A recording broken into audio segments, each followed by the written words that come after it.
нещата, които е получила в травмата, т.е. внасяла своята травма в отношение, се опитвала да компенсира. И когато човек е в такава компенсация, той не дава в отношение. Той само чака някой да запълни празнината или да реши този проблем.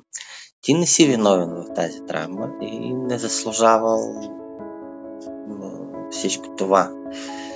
И защо ти попитах по какъв начин?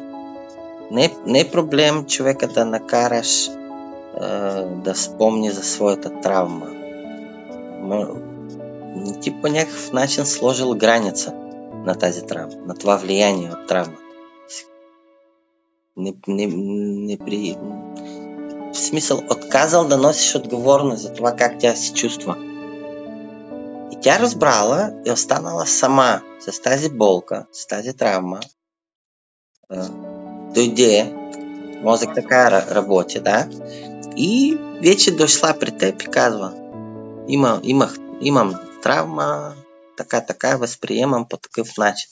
Това е здравословно човека да споделя по такъв начин. Ти вече разбрал, че ти не си виновен в това.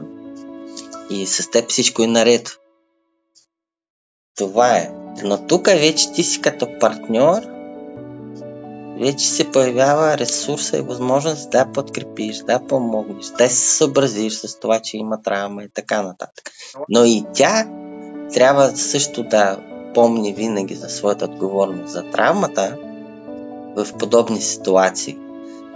Да не влиза пак в обвинение или тя даже не обвинява, тя конфронтира или се отдръпва. Ти усещаш, че не дава. Тя просто бяга. Тя се защитава по такъв начин.